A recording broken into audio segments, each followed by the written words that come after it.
Hi friends, welcome to iPlus.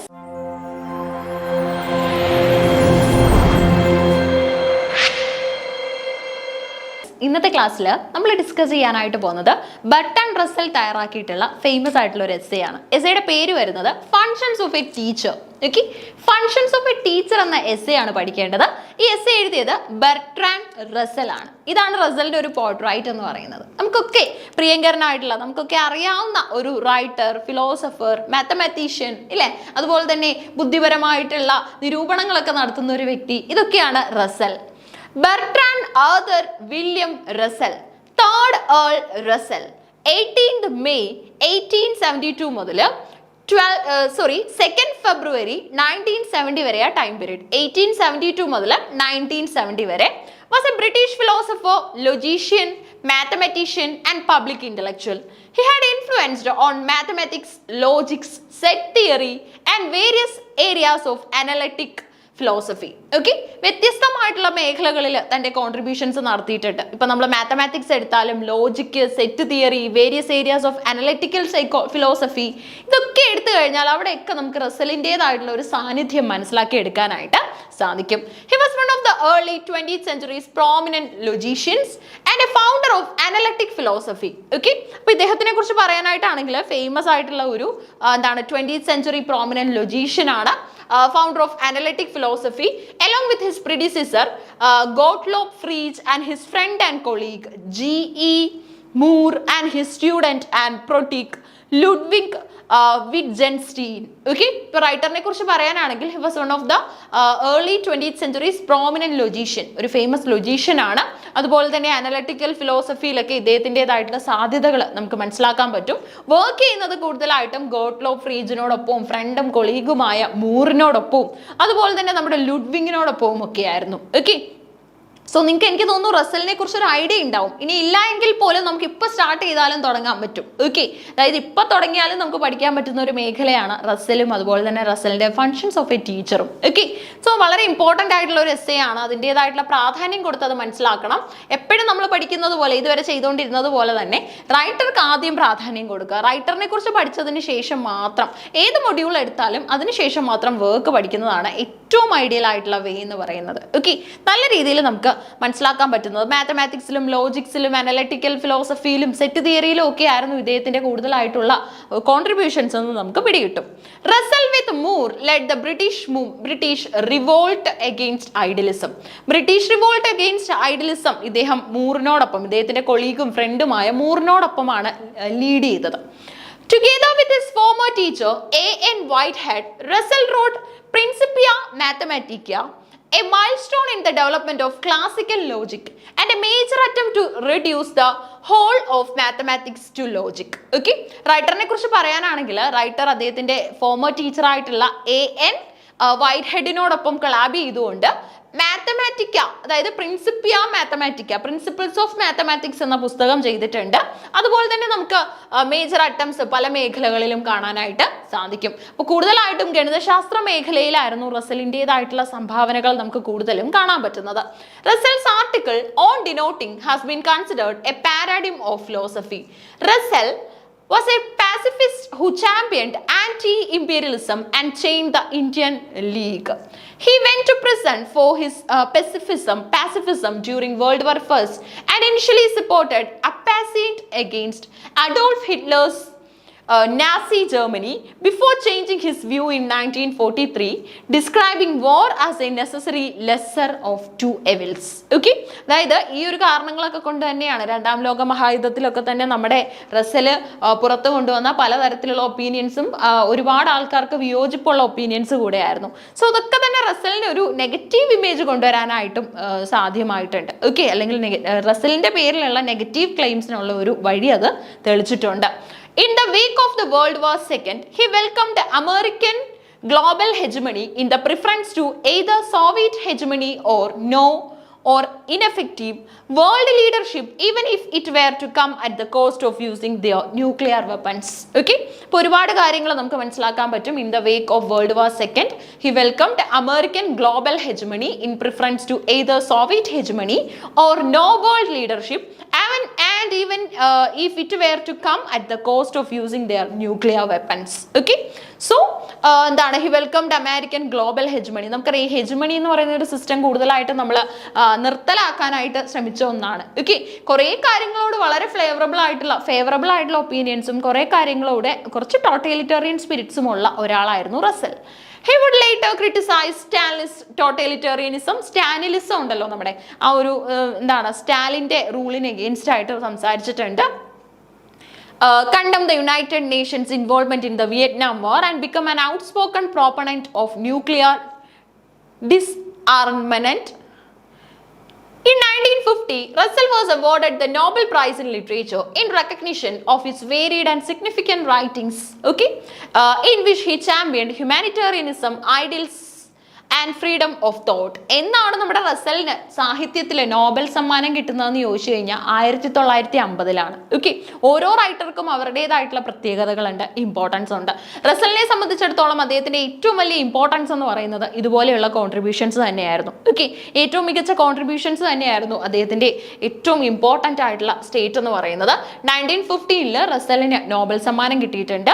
അതുപോലെ തന്നെ മാത്തമാറ്റിക്സിലും അതുപോലെ തന്നെ ലിറ്ററേച്ചറിലും ഒക്കെ ആയിരുന്നു റസൽ കൂടുതലായിട്ടും അദ്ദേഹത്തിന്റെ ടൈം ഇൻവെസ്റ്റ് ചെയ്യാനായിട്ട് ശ്രമിച്ചിട്ടുള്ളത്. സ്റ്റാലിനിസത്തിന് എഗെയിൻസ്റ്റ് ആയിട്ടുള്ള പോയിന്റ്സും അതുപോലെ തന്നെ നാസി റിജിംസിനെ കുറിച്ചൊക്കെ ഫേവറബിൾ ആയിട്ടും അൺഫേവറബിൾ ആയിട്ടുള്ള ഒപ്പീനിയൻസ് ഒക്കെ തന്നെ സ്റ്റേറ്റ് ചെയ്തിട്ടുണ്ട്. He was also the recipient of the De Morgan medal 1932, Sylvester medal 1934, Kalinga prize 1957 and Jerusalem prize in 1963. ഇതിലൊക്കെ പ്രാധാന്യമുള്ളതാണ്, അല്ലെങ്കിൽ ഇതുപോലെ തന്നെ പ്രാധാന്യമുള്ളതാണ് എന്നാണ് നോബൽ സമ്മാനം കിട്ടിയതെന്നുള്ളത്. നോബൽ കിട്ടിയ റൈറ്റേഴ്സിന്റെ ഒക്കെ നമ്മളിപ്പം സെറ്റിനും നെറ്റിനും ഈവൻ കേറ്ററ്റിനും പോലും പ്രിപ്പയർ ചെയ്യുന്ന കുട്ടികളോട്, ഈവൻ കേറ്ററ്റ് എന്ന് പറയാൻ കാരണം ഈ കമ്പാരിറ്റീവ്ലി ഈ എക്സാംസിലെല്ലാം കുറച്ചെങ്കിലും ഈസി കേറ്ററ്റ് തന്നെയാണ് അല്ലേ. സോ അതുകൊണ്ട് തന്നെ എല്ലാവരോടും പറയുന്നതാണ് എപ്പോഴും നിങ്ങൾ ഒരു റൂമിൽ നിങ്ങളുടെ സ്റ്റഡി സ്പേസിൽ ഒരു ചാർട്ട്, നമുക്ക് ലോ എക്സ്പെൻസിൽ ചെയ്യാൻ പറ്റുന്ന കാര്യങ്ങളാണ്. ഒരു ചാർട്ടും ഒരു ഡബിൾ സൈഡ് ടേപ്പ് ഒക്കെ ഉണ്ടെങ്കിൽ നമുക്കത് ചാർട്ട് അതിൽ സ്റ്റിക്ക് ചെയ്ത് വെച്ച് കഴിഞ്ഞാൽ പഠിക്കുന്നതനുസരിച്ച് പുതിയ പുതിയ നോബൽ ലൊറേറ്റ്സിൻ്റെയും നോബൽ പ്രൈസ് വിന്നേഴ്സിൻ്റെയും പേര് കിട്ടുമ്പോൾ അത് അതിലേക്ക് ആഡ് ചെയ്ത് പഠിക്കാൻ പറ്റും. അപ്പോൾ 1950 സാഹിത്യത്തിലാണ് നോബൽ കിട്ടുന്നത്. മാത്തമാറ്റിക്സിൽ ഒരുപാട് കോൺട്രിബ്യൂഷൻ നടത്തി, സാഹിത്യത്തിലാണ് പക്ഷേ ഇദ്ദേഹത്തിന് നോബൽ കിട്ടുന്നത്. പ്രിൻസിപ്പിയ മാത്തമാറ്റിക്ക ഇദ്ദേഹത്തിന്റെ എന്താണ് ഫോമർ ടീച്ചറുമായിട്ട് ക്ലബ് ചെയ്തിട്ടുള്ള ഒരു വർക്കാണ്. ഇനി അതുപോലെ തന്നെ നമുക്ക് De Morgan medal, Sylvester medal, Kalinga prize, Jerusalem prize തുടങ്ങിയ പരമോന്നത പുരസ്കാരങ്ങളൊക്കെ തന്നെ ഇദ്ദേഹം വാരിക്കൂട്ടിയത് മനസ്സിലാക്കിയെടുക്കാനായിട്ട് സാധിക്കും. ഇതാണ് ഇദ്ദേഹത്തിന്റെ ഫോമർ ടീച്ചറിന്റെ പേര് A.N. വൈറ്റ്ഹെഡ് എന്നാണ്. വൈറ്റ്ഹെഡിനോടൊപ്പം ചേർന്നിട്ടാണ് പ്രിൻസിപ്പിയ മാത്തമാറ്റിക്ക. ഇതാണ് ഇദ്ദേഹത്തിന്റെ ഒരു കരിയർ എന്ന് പറയാനായിട്ടുള്ളത്. ശരി, അടുത്ത നമ്മുടെ റെസ്പോൺസിബിലിറ്റി അല്ലെങ്കിൽ നമ്മുടെ മുന്നിലുള്ള ടാസ്ക് എന്ന് പറയുന്നത് ഫങ്ഷൻസ് ഓഫ് എ ടീച്ചർ എന്ന എസ്സേ പഠിക്കുക എന്നുള്ളതാണ്. ഫങ്ഷൻസ് ഓഫ് എ ടീച്ചർ എന്താണ് ഈ എസ്സേയുടെ പ്രത്യേകത, എന്തൊക്കെയാണ് ഈ എസ്സേയിൽ ഇമ്പോർട്ടൻ്റ് ആയിട്ടുള്ളത് ഒക്കെ നമ്മൾ നോക്കുന്നുണ്ട്. Functions of a teacher. Russell argues that a teacher's main function is to instill knowledge. ഒരു ടീച്ചറിന്റെ റെസ്പോൺസിബിലിറ്റി എന്താ? ഞാൻ നിങ്ങളുടെ മുന്നിൽ ഇപ്പോൾ എന്താ ചെയ്തുകൊണ്ടിരിക്കുന്നത്? നിങ്ങൾക്ക് അറിയാവുന്ന നോളജുകൾ റിഫ്രഷ് ചെയ്യാൻ സഹായിക്കുന്നു, പുതിയ കുറച്ച് അറിവുകൾ അങ്ങോട്ടേക്ക് തരാനായിട്ടും ശ്രമിക്കുന്നു. സോ ടീച്ചറിന്റെ ഏറ്റവും വലിയ റെസ്പോൺസിബിലിറ്റി അറിവ് പങ്കിടുക എന്നുള്ളതാണ്. Reason and the habit of impartial inquiry in students. Reason, അതുപോലെ തന്നെ കുട്ടികളിൽ കുറച്ച് നല്ല ക്വാളിറ്റീസ് ഡെവലപ്പ് ചെയ്യിക്കുക. നമുക്കറിയാം സ്കൂളിൽ പോകുന്നതിലൂടെ കുട്ടി നേടിയെടുക്കുന്ന കുറേ ക്വാളിറ്റീസ് ഉണ്ട് അല്ലേ, വീട്ടിൽ നിന്നും പഠിച്ചതിൻ്റെ ഒരു നെക്സ്റ്റ് എക്സ്റ്റൻഷൻ ആയിട്ട്. However, teachers face difficulties in performing these roles, such as political partisanship that undermines impartiality. In the function of a teacher, Bertrand Russell argues that teachers should cultivate a spirit of inquiry and critical thinking in students. സ്റ്റുഡൻസിൽ എന്ത് ചെയ്യണം? Teachers ഒരു critical എൻക്വയറിയും അതുപോലെ തന്നെ ഒരു critical തിങ്കിങ്ങും ഒക്കെ develop ചെയ്യിക്കണം. കാരണം നമുക്ക് എപ്പോഴും ക്രിയേറ്റീവ് തിങ്കിങ് മാത്രം ഉണ്ടായാൽ പോരാ, ക്രിട്ടിക്കൽ ആയിട്ടുള്ള തിങ്കിങ് നമ്മൾ വേണം. ഒരാളൊരു കാര്യം പറഞ്ഞു കഴിഞ്ഞാൽ നമുക്കത് ആലോചിക്കാനായിട്ടും ആലോചിച്ചത് ശരിയാണോ തെറ്റാണോ എന്നുള്ള നിഗമനത്തിൽ എത്താനായിട്ടും ഒക്കെ സാധിക്കണം. സോ അതിനെയാണ് നമ്മൾ ക്രിട്ടിക്കൽ തിങ്കിങ് എന്ന് പറയുന്നത്. പറയുന്നത്. ഓക്കെ, അപ്പോൾ സ്പിരിറ്റ് ഓഫ് എൻക്വയറിയും ക്രിട്ടിക്കൽ തിങ്കിങ് ഒക്കെ ഇതിന്റെ ഭാഗമാണ്. He believes their responsibilities to encourage independent thought rather than impose their own beliefs. Okay, അതായത് ഇവരുടെ ഏറ്റവും വലിയ റെസ്പോൺസിബിലിറ്റി എന്ന് പറയുന്നത് എൻകറേജ് ഇൻഡിപെൻഡന്റ് തോട്ട് എന്നുള്ളത് തന്നെയാണ്. ഇൻഡിപെൻഡന്റ് ആയിട്ടുള്ള തോട്ടുകൾ എൻകറേജ് ചെയ്യുക, than impose their own beliefs. അവരുടേതായിട്ടുള്ള ബിലീഫ്സ് ഇമ്പോസ് ചെയ്യുന്നതിലും ഏറ്റവും നല്ല ഒരു വേ എന്ന് പറയുന്നത് ഇൻഡിപെൻഡന്റ് തിങ്കിങ് ഡെവലപ്പ് ചെയ്യിക്കുക എന്നുള്ളതാണ്. നമ്മുടെ ചിന്താഗതികൾ തുടക്കത്തിൽ നമ്മൾ പറയുന്നത് കേട്ടിരിക്കാനുള്ള ഒരു ബുദ്ധിവികാസ ഘട്ടത്തിലായിരിക്കും കുട്ടിയുള്ളത്. സൈക്കോളജി പഠിച്ചവരാണ് നമ്മൾ ഓരോരുത്തരും അല്ലേ. ഇപ്പൊ HSC പ്രിപ്പയർ ചെയ്യുന്നവരെന്ന് പറയുമ്പോൾ ഓഫ് കോഴ്സ് നിങ്ങൾ BEd ഗ്രാജുവേഷനും പോസ്റ്റ് ഗ്രാജുവേഷനും കഴിഞ്ഞവരുണ്ടാവും. ഗ്രാജുവേഷൻ മതി നമുക്ക് ബേസിക് ക്വാളിഫിക്കേഷൻ പ്ലസ് BEdകാരായിരിക്കും അല്ലേ. DLEഡും പോരാ, നമുക്ക് BEd മസ്റ്റ് ആണ് HSCക്ക്. സോ അതുകൊണ്ട് തന്നെ നമുക്ക് മനസ്സിലാക്കാൻ പറ്റും കുട്ടികളെ എങ്ങനെ ഡീൽ ചെയ്യണം, ചുറ്റുപാടിനെ എങ്ങനെ ഡീൽ ചെയ്യണം, ഇൻഡിവിജ്വൽ ഡിഫറൻസ് എങ്ങനെയൊക്കെ മീറ്റ് ചെയ്യാൻ പറ്റും എന്തൊക്കെയുള്ള ഒരു മനുഷ്യന്റെ സൈക്കോളജിസ്റ്റിനെ പോലെ അറിയില്ലെങ്കിലും ഒരു പരിധി വരെ നമുക്ക് അധ്യാപകർക്കും പിടികിട്ടും. Okay, Russell emphasizes fostering intellectual curiosity, moral integrity, and a questioning attitude in students, promoting an environment where learning is driven by curiosity and critical analysis. Okay, അപ്പോൾ ലേണിങ്ങിനെ ഇവിടെ ഡ്രൈവ് ചെയ്യുന്നത് ക്യൂരിയോസിറ്റിയും അതുപോലെ തന്നെ ക്രിട്ടിക്കൽ ആയിട്ടുള്ള അനാലിസിസും ഒക്കെയാണ്. Russell begins this essay by noting the recent modern late 19th-20th century transformation of education from a small, highly skilled profession concerned with a minority of the population to a large and important branch of public service. Okay, Russell begins this essay by noting the recent modern 19th and 20th century transformations of education from a small, highly skilled profession concerned with minority of population to a large important branch of public service. ശരിക്കും നമുക്ക് ഈ ഒരു എസ്സേയുടെ ഒരു ഇന്നത്തെ ഒരു stage എന്ന് പറയുന്നത് കുറച്ച് ആൾക്കാർ മാത്രം വായിച്ചിരുന്ന അല്ലെങ്കിൽ കുറച്ച് പേരുടെ ഇടയിൽ ലിറ്ററേച്ചറിന്റെ ആൾക്കാരുടെ ഇടയിൽ മാത്രം നിന്നിരുന്ന എസ്സേ ഇന്ന് എല്ലാവരും വായിക്കുന്നുണ്ട്. ഫങ്ഷൻസ് ഓഫ് എ ടീച്ചർ എന്ന എസ്സേ ഇന്ന് ഏത് അധ്യാപകനും അറിയാവുന്ന ഒരു എസ്സേ ആയിട്ട് മാറിയിട്ടുണ്ട്. അവിടെയാണ് റസലിനെ പോലെയുള്ള അധ്യാപകർ അല്ലെങ്കിൽ റസലിനെ പോലെയുള്ള റൈറ്റേഴ്സ് പ്രോമിനന്റ് ആയിട്ട് വരുന്നത്. Although this shows that education has become available to more people. So ഇപ്പോൾ ഒരുപാട് പേർക്ക് ഈ എസ്സേ അറിയാമെന്ന് പറയുന്നതിന്റെ ഒരു അർത്ഥം ഇന്ന് ഒരുപാട് പേർക്ക് ഇത് വായിക്കാനും മനസ്സിലാക്കാനും കഴിവ് ഉണ്ടായിട്ടുണ്ട്. Russell sees problems with state-run education and how these problems can limit the function of a teacher. Russell notes that while innovative teachers of the past, Socrates, Galileo, have been persecuted for teaching non-traditional doctrine, their work survives and is therefore proof that they had the intellectual freedom to think and teach set traditional ideas. Okay, traditional ആയിട്ടുള്ള ideas think ചെയ്യാനും teach ചെയ്യാനും ഒക്കെയുള്ള സ്പിയേഴ്സിലേക്ക് ഇന്ന് നമ്മുടെ education develop ചെയ്തിട്ടുണ്ട്. Okay, അപ്പം നമുക്ക് എഡ്യൂക്കേഷനിൽ അതായത് നമ്മുടെ സിസ്റ്റത്തിൽ വന്നിട്ടുള്ള എല്ലാ മാറ്റങ്ങളും മനസ്സിലാക്കി അതിൻ്റെ എല്ലാ ഗുണങ്ങളും അറിയാനായിട്ടുള്ള റൈറ്റ് ആർക്കുണ്ട്? നമ്മുടെ മുന്നിൽ വരുന്ന കുട്ടികൾക്കുണ്ട്. സോ അവരിലേക്ക് ഏറ്റവും നല്ല എഡ്യൂക്കേഷൻ, ക്വാളിറ്റി എഡ്യൂക്കേഷൻ കൊണ്ടെത്തിക്കേണ്ടത് നമ്മുടെ റെസ്പോൺസിബിലിറ്റിയാണ്. അതനുസരിച്ച് വേണം നമ്മൾ ട്രെയിൻ ചെയ്ത് കുട്ടികളെ മുന്നിലേക്ക് വിടാനായിട്ട്. ഓക്കെ, ഏറ്റവും ബെസ്റ്റ് എഡ്യൂക്കേഷൻ നമ്മൾ പ്രൊവൈഡ് ചെയ്യാം. Russell adds that for a teacher to fulfill his or her role as a teacher, he or she must feel this sense of intellectual freedom and independence. Okay, അപ്പോൾ ഇങ്ങനെയുള്ള ഒരു stage, അതായത് ഒരു ടീച്ചർക്ക് അവരുടെ role fulfil ചെയ്യാനായിട്ട് he or she must feel this essence of intellectual freedom and independence. Okay, intellectual freedom, independence ഒക്കെ അത്യാവശ്യമാണ്. The essay, The Function of a Teacher, consists of some theories of Bertrand Russell which relate to the Department of Education. Okay, നമുക്ക് famous ആയിട്ടുള്ള ഒരു essay ഉണ്ട്, function of a teacher. ഇതിനകത്തിൽ theories of Bertrand Russell exist ചെയ്യുന്നുണ്ട്. അതുപോലെ തന്നെ department of education, നമ്മുടെ national wide education systems ഒക്കെ തന്നെ പ്രൊമോട്ട് ചെയ്യുന്നതായിട്ടുള്ള ഒരു ഐഡിയ കൂടെയാണ് ഇംഗ്ലീഷ് റൈറ്റർ ആയിട്ടുള്ള റസലിന്റെ ഈ ഒരു idea. Russell advocates that a teacher must have the freedom to teach how he likes as well as the idea that he thinks is right and beneficial for his students. Okay, ടീച്ചറിന് നല്ലൊരു idea ഉണ്ടായിരിക്കണം. എന്താണ് പഠിപ്പിക്കാൻ പോകുന്നത്? പഠിപ്പിക്കുന്ന കാര്യങ്ങൾ കുട്ടികൾക്ക് ഉപകാരപ്രദമായിട്ടുള്ളതാണോ? നമ്മുടെ കുട്ടികളല്ലേ, അപ്പൊ നമ്മൾ അവർക്കൊരു കൺസേണിലായിരിക്കില്ലേ പഠിപ്പിക്കുന്നത്. നമുക്ക് വേണ്ടി പഠിപ്പിക്കുന്ന രീതി, നമ്മുടെ പ്രിയപ്പെട്ടവർക്ക് വേണ്ടി പഠിപ്പിക്കുന്ന ഒരു സ്പിരിറ്റ് നമ്മളിൽ ഉണ്ടാകണം. A teacher is a guardian of civilization. Civilization നടക്കണമെങ്കിൽ അധ്യാപകർക്ക് അതിൽ വലിയ പങ്കാണുള്ളത്. He should teach his students to weight something impartially, be it a dismal political situation or staggering economy. A teacher should not adhere to a specific political party, as well as he must not observe the act of flattery before officers. Society must protect the teachers whose independent opinions must imperial political interest. Okay, hurt imperial interest. അതായത് ഇപ്പം ചിലപ്പോൾ നമുക്കറിയാം പലപ്പോഴും വലിയ വലിയ പ്രശ്നങ്ങളിലേക്ക് വലിയ വലിയ അവകാശവാദങ്ങളിലേക്കൊക്കെ തന്നെ ചില ഡിസ്കഷൻസ് പോകാറുണ്ട് ഇല്ലേ. സോ അങ്ങനെയുള്ള കേസസിൽ നമുക്ക് എന്താ ചെയ്യാൻ പറ്റുന്നതെന്ന് വെച്ച് കഴിഞ്ഞാൽ ഇപ്പം പല അഭിപ്രായങ്ങളും അധ്യാപകർ രേഖപ്പെടുത്തുമ്പം ഏതെങ്കിലുമൊക്കെ സംഘടനകൾക്ക് വേണ്ടി ഏതെങ്കിലുമൊക്കെ പാർട്ടികൾക്ക് വേണ്ടി അവർ പാർഷ്യൽ ആയിട്ടുള്ള ഒപ്പീനിയൻ സ്റ്റേറ്റ് ചെയ്തു എന്നുള്ള രീതിയിൽ പല ആരോപണങ്ങളും വരാറുണ്ട്. സോ അങ്ങനെയുള്ള കേസസിൽ ശരിക്കും സമൂഹത്തിന്റെ ഏറ്റവും നല്ലപോലെ മനസ്സിലാക്കാൻ പറ്റുന്ന അധ്യാപകർക്കാണ്. കാരണം യൂത്ത് എന്ന് പറയുന്നത് അല്ലെങ്കിൽ യങ്ങർ ജനറേഷൻ എന്ന് പറയുന്നത് അവരുടെ ഹാൻഡ്സിലാണ്. നമ്മൾ പലപ്പോഴും പഠിക്കാറുണ്ട് അല്ലേ, ഒരു അധ്യാപകന്റെ ക്ലാസ് റൂമിൽ മോൾഡ് ചെയ്യപ്പെടുന്നത് ഫ്യൂച്ചറിലേക്കുള്ള നമ്മുടെ അസറ്റ്സ് ആണെന്ന്. നമ്മുടെ രാജ്യത്തിന്റെ അസറ്റ്സ് എവിടെയാണ് മോൾഡ് ചെയ്യപ്പെടുന്നതെന്ന് ചോദിച്ചു കഴിഞ്ഞാൽ അത് ഓഫീസസിലോ ഹോസ്പിറ്റൽസിലോ അല്ലെങ്കിൽ വലിയ വലിയ മൾട്ടിനാഷണൽ കമ്പനികളിലോ ഒന്നുമല്ല, അത് സ്കൂളുകളിലാണ്, അധ്യാപകന്റെ മുന്നിലാണ്, ക്ലാസ് മുറിയിലാണെന്നുള്ള സത്യം നമ്മൾ മനസ്സിലാക്കണം. അത്രത്തോളം ഒരു കമ്മിറ്റ്മെന്റ് നമുക്ക് നമ്മളോട് തോന്നിക്കഴിഞ്ഞാൽ എല്ലാം പിന്നെ സ്മൂത്ത് ആയിട്ട് നമുക്ക് നടത്താനായിട്ട് സാധിക്കും. റസലിന്റെ ഭാവനയിലുള്ള അധ്യാപകരാകാനായിട്ട് നമുക്ക് സാധിക്കും. Teachers should teach their pupils to live their life without jealousy and prejudice. നമുക്ക് ജലസി, ഒരാളിനോട് കുശുമ്പോ, prejudice എന്ന് പറയുമ്പോൾ നമ്മൾ ഓരോരുത്തരെ കുറിച്ച് മുൻവിധികൾ അങ്ങ് എടുക്കും അല്ലേ. മുൻവിധികൾ എഴുതി വെച്ചിട്ട് ഒരാളിനെ സമീപിക്കുന്ന രീതി ഉണ്ടാവാൻ പാടില്ല.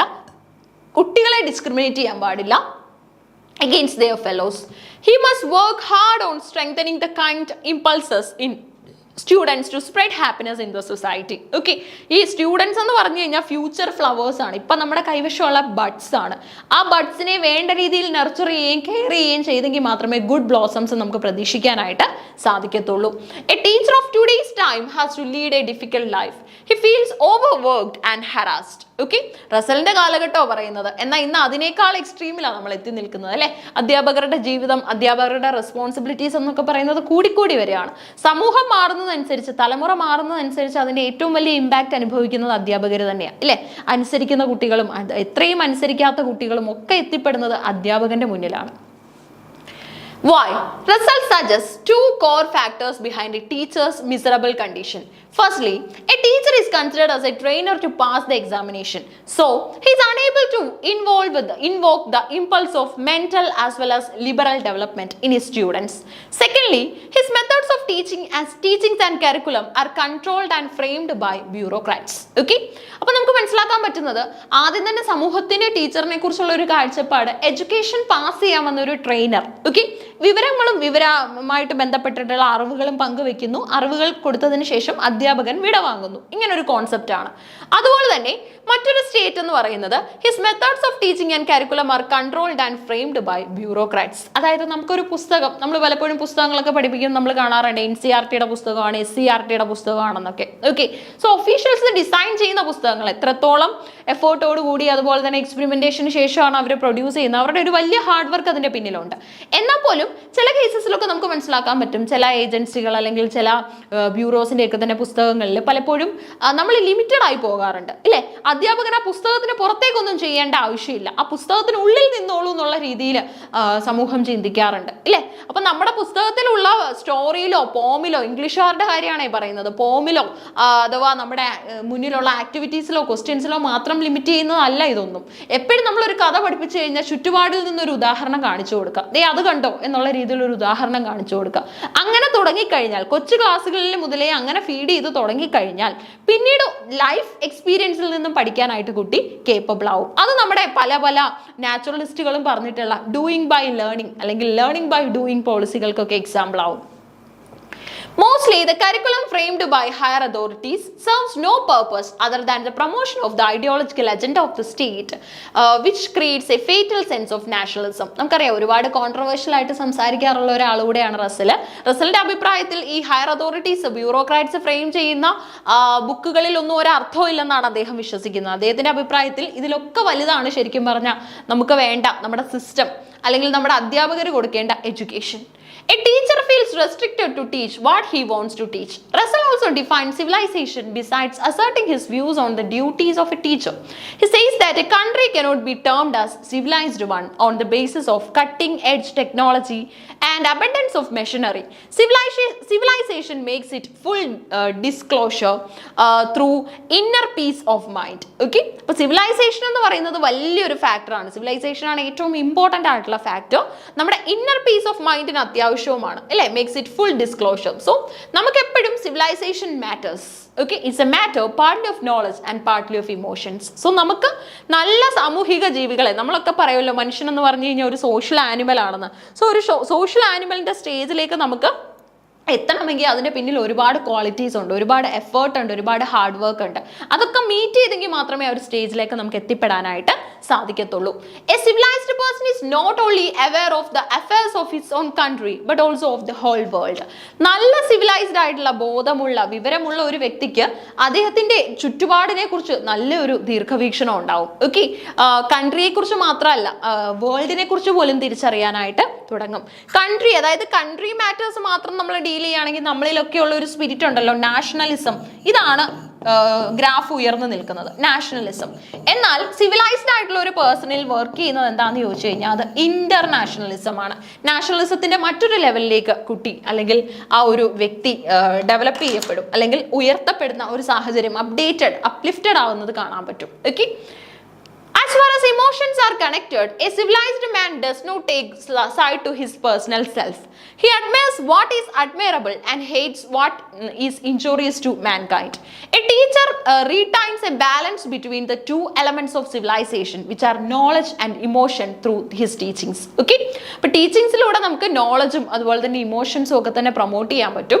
A teacher retains a balance between two elements of civilization. ഒന്നെന്ന് പറയുന്നത് നോളജ് ആണ്, മറ്റൊരെണ്ണം എന്താണ്? ഇമോഷൻ ആണ്. ഓക്കെ, നോളജും ഇമോഷനും ഒക്കെ തന്നെ ടീച്ചിങ്സിലൂടെ നഷ്ടപ്പെട്ടു പോയ പല മൂല്യങ്ങളും ടീച്ചറിന് റീടൈൻ ചെയ്യാനായിട്ടുള്ള അവസരവും ഉണ്ടാകും.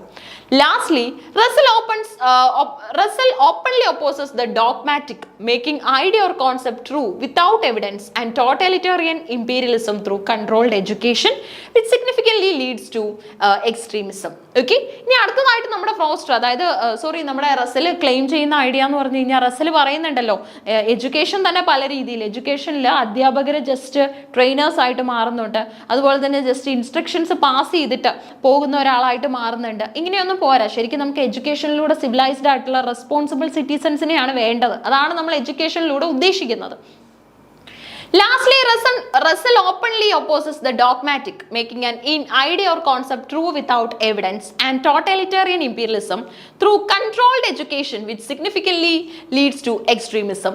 Russell gives an example from Germany, where Roman Catholicism was mixed with their curriculum, which pretty much served as a tonic to form the most barbaric group Nazis. Okay, so കുറേ examples raise ചെയ്യുന്നുണ്ട്. അതായത് റസലിന്റെ അഭിപ്രായത്തിൽ dogmatic റൂൾസിൽ വിശ്വസിക്കുന്നതിൽ വലിയ കാര്യമൊന്നുമില്ല. Dogmas എന്ന് പറഞ്ഞാൽ rules എന്നാണ്, norms അഥവാ റൂൾസ് എന്നാണ് മീനിങ് വരുന്നത്.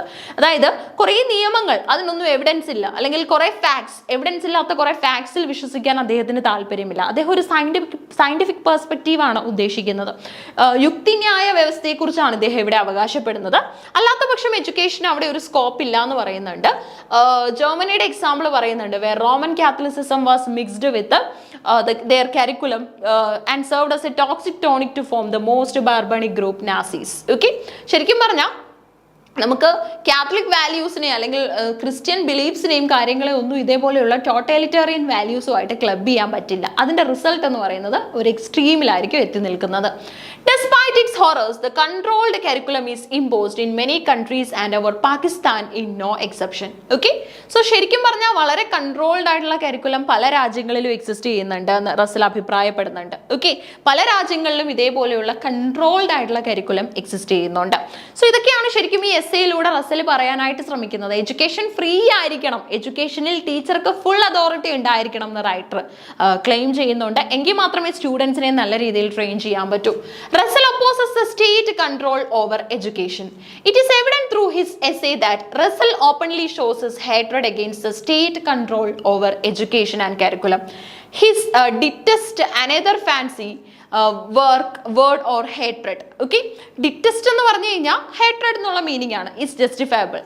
In a democratic state, it is ridiculous that the state holds full control over curriculum and it decides what is right and what is wrong for its people. Okay, see ശരിക്കും പറഞ്ഞാൽ controlled ആയിട്ടുള്ള curriculum വലിയ ബുദ്ധിമുട്ടാണ് അല്ലേ? ഒരു democratic വേൾഡിൽ നമ്മൾ എന്ത് പഠിക്കണം അല്ലെങ്കിൽ നമ്മൾ എങ്ങനെയായിരിക്കണം നമ്മുടെ എഡ്യൂക്കേഷൻ എന്നുള്ളത് മറ്റൊരാൾ കൺട്രോൾ ചെയ്യാനായിട്ട് പാടില്ല. ഇന്നത്തെ സമൂഹത്തിൽ അങ്ങനെ ഒരു ബുദ്ധിമുട്ടില്ല. നമ്മൾ ഓഫ് കോഴ്സ് ഒരു ഒഫീഷ്യൽ കരിക്കുലത്തിന്റെ അല്ലെങ്കിൽ സ്റ്റാൻഡേർഡ് ഓഫ് എഡ്യൂക്കേഷന്റെ ഭാഗമാണെങ്കിൽ പോലും പൊതുവിദ്യാഭ്യാസ വകുപ്പിന്റെ ഒക്കെ ഭാഗമായിട്ടാണല്ലോ നമ്മൾ സ്കൂളുകളിൽ പഠിക്കുന്നത്. എങ്കിൽ പോലും നമുക്ക് ഇഷ്ടമുള്ള ടേസ്റ്റുകൾ പ്രൊമോട്ട് ചെയ്യാനായിട്ട് നമുക്ക് ഇന്ന് എന്താണ് റൈറ്റ്സ് ഉണ്ട്, അല്ലെങ്കിൽ നമുക്ക് ഇന്ന് അതിനുള്ള സാധ്യതകൾ ധാരാളമായിട്ട് ഓപ്പൺ ആണ്. ഓക്കെ, സോ ഒരിക്കലും നമുക്ക് പീപ്പിളിന്റെ ഐഡിയാസിനെ നമുക്ക് പ്രൊമോട്ട് ചെയ്യാൻ മാത്രമേ സാധിക്കൂ, അതിനെ ഡീഗ്രേഡ് ചെയ്യാൻ പറ്റില്ല. Such curriculum is of no use other than propagation of a specific agenda and exploitation of its people. Okay, അപ്പോൾ ഡെമോക്രാറ്റിക് അല്ലെങ്കിൽ ഡെമോക്രസി എക്സിസ്റ്റ് ചെയ്യുന്ന രാജ്യങ്ങളിലൊക്കെ തന്നെ ശരിക്കും പറഞ്ഞാൽ വളരെ ലിമിറ്റഡ് ആയിട്ടുള്ള കൺജസ്റ്റഡ് ആയിട്ടുള്ള കരിക്കുലം എന്ന് പറഞ്ഞു കഴിഞ്ഞാൽ ഒരു വലിയ ബുദ്ധിമുട്ടാണ് അല്ലേ? വലിയ പ്രോബ്ലംസിലേക്കായിരിക്കും അത് ലീഡ് ചെയ്യപ്പെടുന്നത്. സോ നമുക്ക് എഡ്യൂക്കേഷൻ എപ്പോഴും ഫ്രീ ആയിരിക്കണം, എല്ലാവർക്കും കിട്ടണം. Russell takes teachers to mountains. ഒരു കമ്പാരിസൺ ആണ്. There is no doubt that this essay outshines the importance of a teacher in the best way possible. But Russell makes a teacher dominant to his upper authorities. Okay, ശരിക്കും നമ്മൾ അധ്യാപകർക്കൊക്കെ തന്നെ വളരെ സന്തോഷം തോന്നുന്ന ഒരു essay കൂടെ ആയിരിക്കും ഇത്. റസലിന്റെ കുറച്ച് ഒപ്പീനിയൻസിനോടൊന്നും പലർക്കും വിയോജിപ്പുണ്ടെങ്കിൽ പോലും ഇദ്ദേഹത്തിന്റെ എഡ്യൂക്കേഷനെ കുറിച്ചുള്ള കാഴ്ചപ്പാടുകൾ വളരെ ശ്രദ്ധേയമാണ്. നോക്കിക്കഴിഞ്ഞാൽ ടീച്ചേഴ്സിനെ ഇവിടെ മൗണ്ടെയിൻസ് ആയിട്ടാണ് കൺസിഡർ ചെയ്യുന്നത്. ദാറ്റ് മീൻസ് ഒരു അപ്പർ സ്പിരിറ്റ്, ഒരു അപ്പർ ലെവൽ എന്ന് കാണിക്കാൻ വേണ്ടിയാണ് മൗണ്ടൻ ഉപയോഗിച്ചേക്കുന്നത്. ഓക്കെ, അതോറിറ്റീസിനേക്കാൾ മുകളിലാണ്, അതോറിറ്റീസിനേക്കാൾ റൈറ്റ്സ് ഉള്ളവർ തന്നെയാണ് അധ്യാപകർ. He raises a teacher to an extremely higher point where he can be compared to a philosopher, a leader or a nation builder.